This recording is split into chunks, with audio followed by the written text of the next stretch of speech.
तेनालीराम की कहानी, स्वर्ग की कुंजी, the key to heaven, Tenali Raman story in Hindi. Friends, इस वीडियो में हम तेनालीराम और स्वर्ग की कुंजी कहानी शेयर कर रहे हैं। ये कहानी तेनालीराम और एक पाखंडी साधु के बारे में है। कैसे तेनालीराम विजयनगर की प्रजा को उस साधु द्वारा मूर्ख बनने से बचाता है, यही इस कहानी में वर्णन किया गया है। एक बार विजयनगर में एक साधु का आगमन हुआ।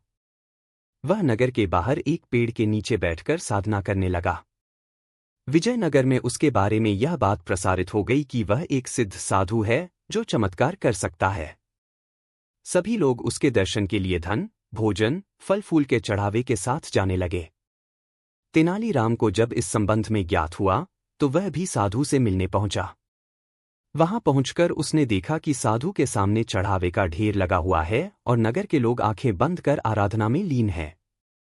उसने देखा कि साधु अपनी आंखें बंद कर कुछ बुदबुदा रहा है। तेनालीराम कुशाग्र बुद्धि था।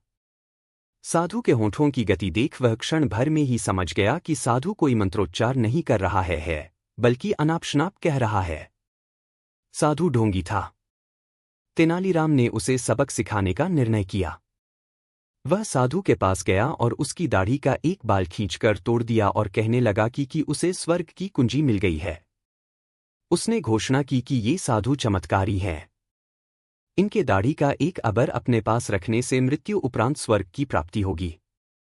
यह सुनना था कि वहां उपस्थित समस्त लोग साधु की दाढ़ी का बाल तोड़ने के लिए तत्पर हो गए। तेनालीराम द्वारा अपनी दाढ़ी का बाल खींचे जाने से हुई पीड़ा से साधु उबरा नहीं था। उसकी घोषणा सुन वह तुरंत समझ गया कि लोग उसके साथ क्या करने वाले हैं। वह जान बचाकर वहां से भाग गया।